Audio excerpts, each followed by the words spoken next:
I hated primary school. I got in trouble, I got in fights, and when I was 6 years old, I was asked nicely to leave. So it seems ironic that after finishing high school, that I became, of all things, a primary school teacher. But guess what?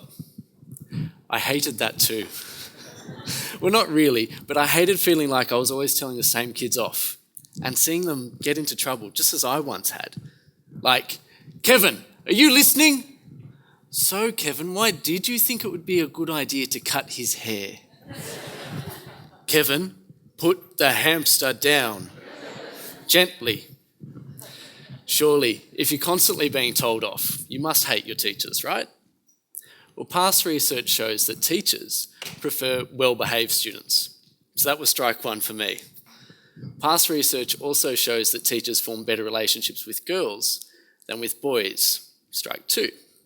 But how do these kids feel about their teachers? In my research, I asked them. But they told me things like, my teacher is kind, she is pretty, my teacher has brown hair. Now, I couldn't write a thesis about that, so I needed a new approach. I asked kindergarten students to draw themselves with their teachers. It turns out children's drawings of relationships are actually quite sophisticated. You can analyse them for things like pride and happiness, vulnerability, or tension and anger. When I analysed these drawings, all 208 of them, I found that disruptive students viewed their relationships with teachers in pretty similar ways to well-behaved kids. And this is great news. Even though they're getting told off a lot, they still see their teachers in positive ways. There was, however, some bad news too. Regardless of behaviour, boys' drawings showed they perceived poorer relationships with their teachers than did girls. But hang on, aren't boys also more disruptive than girls? What does this all mean, right?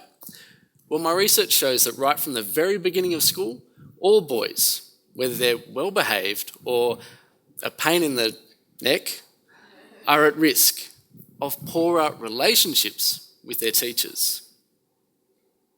Now, if that's the student's fault, then maybe girls are just naturally better at relationship stuff. But if it's the teacher's fault, then maybe teachers treat boys and girls very differently.